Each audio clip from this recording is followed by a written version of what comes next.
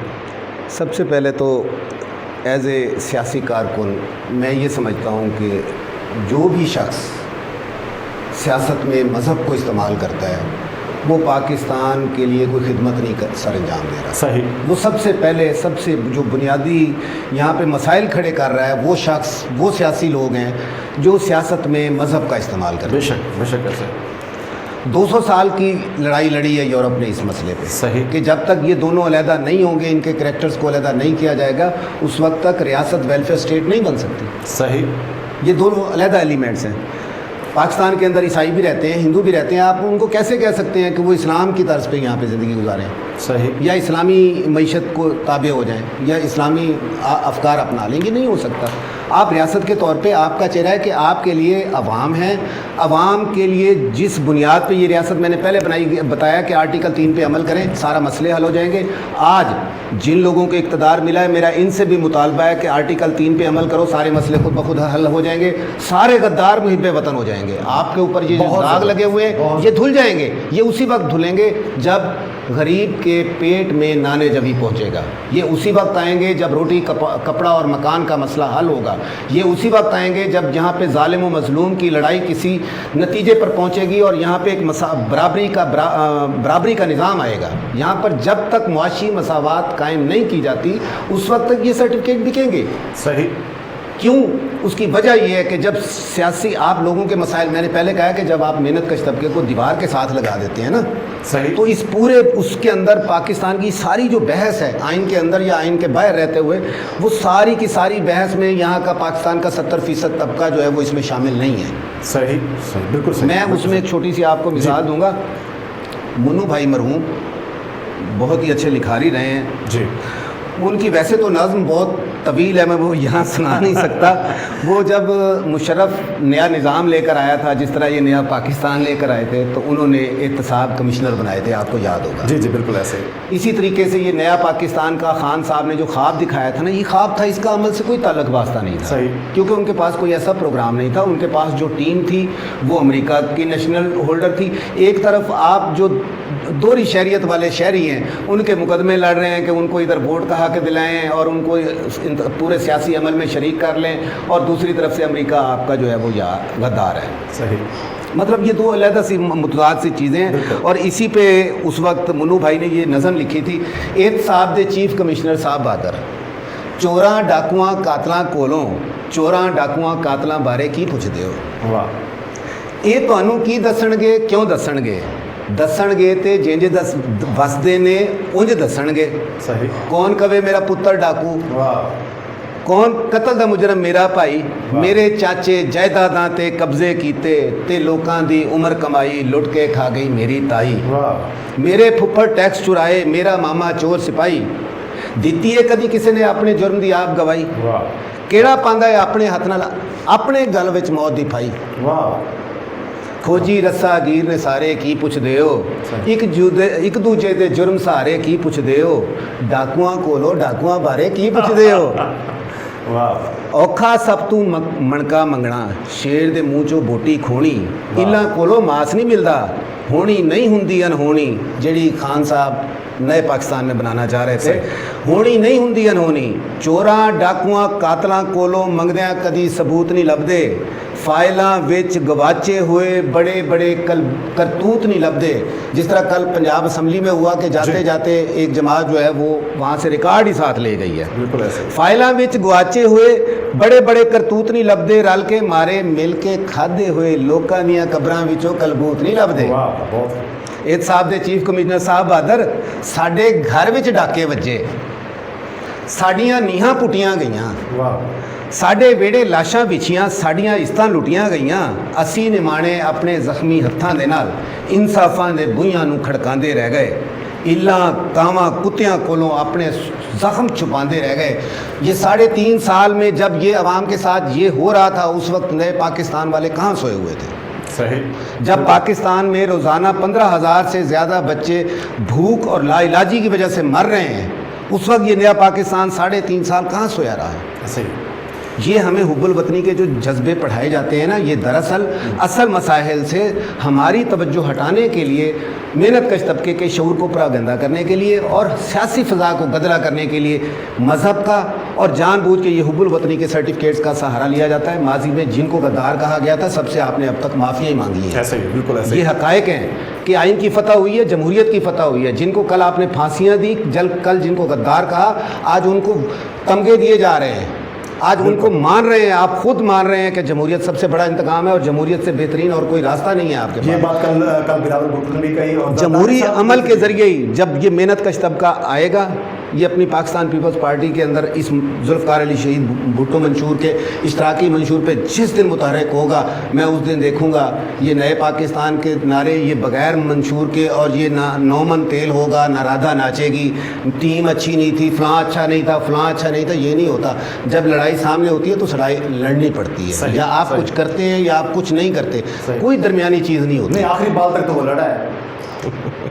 آخری بال تک تو وہ خان ہے. آخری بال تک اس نے کہا سمیع صاحب، اگر اس کو لڑائی کہتے ہیں، اللہ نہ کرے کہ ایسی لڑائی جو ہے ہم کبھی لڑیں اتنی ہزیمت کے ساتھ، اتنی مطلب آئینی بددیانتی تو جو آپ نے کی سو کی. آپ نے اپنی کرسی کے لیے، وہ ایک مثال ہے کہ جب باندری دے پیر سڑ دینے نا تو اپنے بچے نو تھلے لے لیں. مریم نواز صاحب اب یہی کہہ رہی. ٹھیک ہے، بالکل ایسے ہی ہوا ہے جی. اب سچویشن جو ہے نا، اس ٹائم سچویشن یہ ہے کہ سب سے پہلی بات ہے کہ ہمیں اس جو نیریٹو ابھی بلڈ ہوا ہے، خواہ مخواہ ہمیں، جو میرا اپنا خیال ہے، جہاں تک میں نے اسٹڈی کیا یا چیزوں کو دیکھا ہے، کہ ایک جو مراسلہ آتا ہے یا ڈیلی کیبل آتی ہے، اس کی بنیاد پر آپ نے اپنی 75% عوام کو غدار قرار دے دیا ہے. اور پی ٹی آئی کے علاوہ جتنے بھی مطلب سیاسی جماعتیں وہ ساری غدار ہو گئی. ہماری عدلیہ اور ادارے سمیت سارے ہی غدار ہو گئے ہیں. اس کا جواب جو ہے نا وہ خود اپنے انداز میں دیں گے. قانون بھی دے گا اور ادارے بھی دیں گے. انشاءاللہ ہم اس چیز کو دیکھ رہے ہیں کہ فکر کیا ہوتا ہے. اس کے ساتھ ساتھ کامریڈ علی اکبر صاحب، میرا ایک سوال ہے، یہ بڑا مطلب میرے دل میں رات سے ایک سوال جو چبھ رہا ہے، اور میں چاہتا ہوں کہ آپ سے میں وہ سوال کروں. ایسا کون سا کارنامہ سر انجام دیا ہے عمران خان نے جس کی وجہ سے امریکہ اس کا دشمن ہوا ہے، اور ایسا کون سا کارنامہ ہے جس کی وجہ سے اسے نکالا گیا ہے؟ یہ بڑا ہی اہم سوال ہے، اور یہ مجھ سے تمام جو ہمارے ویورز ہیں ان کے دل میں بھی ہے. تو آپ سے میں یہ گزارش کروں گا کہ مجھے اس کا تفصیلی جواب دیں تاکہ عام بندے کو بھی یہ بات سمجھ میں آ جائے. 3 چیزیں اس کو واضح کر دیتی ہیں. نمبر 1، اس کو واضح کرے گا اسد مجید جو سفیر ہے پاکستان کا اس وقت. ٹھیک ہے. حنا ربانی خان صاحبہ نے بہت ہی اس دن بڑی وضاحت کے ساتھ اس کا جواب دے دیا تھا کہ میں یہاں پہ ڈیوٹی پہ بیٹھا ہوں، آپ مجھے بٹھا گئے، یہ ایک پلازا ہے، اس کے کچھ مالک ہیں اور میں چوکیدار ہوں. صحیح. چوکیدار نے رپورٹ اپنے مالک کو دینی ہے. صحیح. تو وہ ہر گزرنے والے کی جو حرکت ہوگی وہ اس کو رپورٹ کرے گا. بے شک کیسے ہوتا ہے. اب نمبر 1 تو یہ سارے کا سارا جیلی ہے. میں بھی کہہ رہا ہوں، میں اس پہ 100% کہتا ہوں کہ یہ سارا من گھڑت ہے، فجکاری کی گئی ہے، 2 نمبری کی گئی. صحیح. یہ وہی ہے جو وہ میں کہوں گا تو پھر 35 پنچر بھی ہیں، اور اس میں بہت ساری چیزیں ہیں. 12 اس میں وہ اب جو ہے نا، یہاں پہ میں سارا کچھ نہیں کہہ سکتا، کچھ شوگر کوٹڈ کرنی پڑتی ہے چیزیں. لیکن بہرحال عمران خان نے یہ جو نیریٹو بل کیا ہے، اس کے اوپر عمران خان نے آگے ذلیل ہونے کے سوا اور کچھ نہیں ہونا اس کے ساتھ. یہ سارا من گھڑت ہے. مجھے بتائیں امریکہ کیوں ناراض ہوگا عمران خان سے؟ اور سی پیک آپ نے بند کروا دیا میرے بھائی. آپ سی پیک بند کر کے بیٹھے ہیں. مراد سعید کا وہاں پہ داخلہ بند ہے. شاہ محمود معافی مانگ کے لکھ کے دے کے آیا، اس کے بعد آپ شاہ محمود وہاں گیا. سی پیک کے ساتھ آپ نے وہ حشر کر کے رکھ دیا. اور یہ کس کی خدمت تھی؟ یہ امریکہ کی خدمت نہیں تھی. اسٹیٹ بینک IMF کو دے دینا، اس سے بڑی اور آپ امریکہ کی کیا خدمت خان صاحب کر سکتے ہیں؟ امریکہ آپ سے ناراض نہیں ہے. یہاں پہ ماضی میں بھی ہمیں بہت ساری ایسی قوتیں امریکہ کے خلاف یہاں پہ جماعت اسلامی ماضی پہ ایسے کرتی رہی ہیں. امریکہ کا جو یار ہے غدار ہے، غدار ہے. اور پھر ڈالر جہاد اسی جماعت اسلامی نے کھیلا تھا. یہی جماعت اسلامی کہتی تھی کہ امریکہ نے اگر یہاں پہ روس کے خلاف جنگ لڑنی ہے تو جماعت اسلامی سے بہتر اس کا کوئی خدمتگار نہیں ہوگا. یہ اخباروں میں لکھا ہوا تھا، موجود ہے، یہ مٹ نہیں سکتا. یہ تاریخ کا حصہ ہے کہ یہاں پہ جو دایاں بازو جب بھی، یہ قلیل حصہ ہے لیکن یہ جب بھی واردات کرتا ہے، سیاسی واردات کرے گا، میں نے پہلے کہا ہے کہ یہ مذہب کو استعمال کرے گا، یہ حب الوطنی کو استعمال کرے گا. ان کے پاس کوئی ایجنڈا نہیں ہوتا. ان کے پاس ایک ہی ایجنڈا ہوتا ہے، انارکی کا ایجنڈا ہوتا ہے، ڈسٹرکشن کا ایجنڈا ہوتا ہے، تباہی کا ایجنڈا ہوتا ہے. اور الٹیمیٹلی دراصل حقیقی طور پہ یہ امریکہ کے ایجنٹ ہیں. اور میں ان میں بتاؤں کہ آپ یہ دیکھیں کہ جب پولیس تفتیش کرتی ہے تو سب سے پہلے کیا سوچتی ہے کہ چوری ہوتی ہے. آپ چوری پہ جب پولیس والا آتا ہے سب سے پہلے وہ یہ دیکھتے ہیں کہ یہ الٹیمیٹلی یہ جو وقوع ہوا ہے اس کا الٹیمیٹ فائدہ کس کو جا رہا ہے. اب آپ عوام خود یہ فیصلہ کر لے، اور فیصلہ کرے گی یہ عوام. یہ غیرت مند عوام ہے. انہوں نے اپنے ملک کا سوچنا ہے. انہوں نے جذباتی نعروں کے ارد گرد کبھی فیصلے نہیں کیے. یہ عوام یہ ضرور پوچھے گی کہ خان صاحب 3.5 سال آپ نے امریکہ کی غلامی میں تمام لوگوں سے تعلقات خراب کیے، آپ نے اپنی پوری کی پوری معیشت امریکہ کے گروی رکھ دی، اور اس کے بعد آپ کہہ رہے ہیں کہ امریکہ آپ کے خلاف ہے. ہمیں یہ جھوٹ ہضم نہیں ہوگا کبھی بھی. آپ نے، اور یہ پہلا جھوٹ نہیں ہے، آپ اس سے پہلے 3.5 سال سے مسلسل جھوٹ ہی بولتے آئے ہیں قوم سے. آپ نے کوئی ایک سچ نہیں کیا.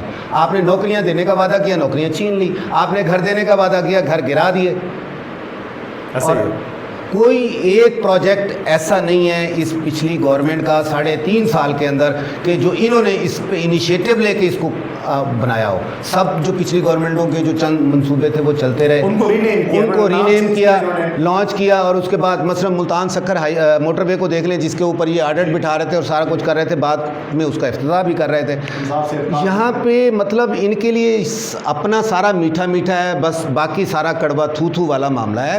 لیکن یہ نہیں چلے گا. یہ ماضی میں نے پہلے بتایا کہ ضیاء الحق کے دور میں یہ واردات ہوئی تھی جب ضیاء الحق کو امیر المومنین بنانے کی کوشش کی گئی تھی مذہبی بنیادوں پہ، لیکن یہاں کی قوم نے تسلیم نہیں کیا تھا. میں آپ کو موچی دروازے کی ایک مثال دے دوں سمیع صاحب آخری بات کرتے ہوئے، کہ 1967-68 کی تحریک تھی. اس وقت بھی امریکہ کی جو قوتیں تھیں وہ پاکستان میں جو ذوالفقار علی بھٹو اور اس کے محنت کش ساتھی اس وقت کے جو 1967-68 میں اس کے ساتھ شامل ہوئے تھے، وہ جو اشتراکی معیشت کی بات کر رہے تھے اور جس تحریک کی وہ قیادت کر رہے تھے، اس تحریک کو کچلنے کے لیے امریکہ نے یہاں پہ جماعت اسلامی کی خدمات حاصل کی. ان کو ڈالرز دیے گئے، یہاں پہ روس کے خلاف ڈالر جہاد کیا گیا، اور جس کے نتائج آپ کے سامنے ہیں. بہت شکریہ علی اکبر کامریڈ صاحب. اور ناظرین آپ کا بھی بہت بہت شکریہ، آپ نے وقت نکالا، ہماری ویڈیو کو دیکھا. تو انشاءاللہ دیکھتی رہیے PNB پہ اوپن ڈسکشن. بہت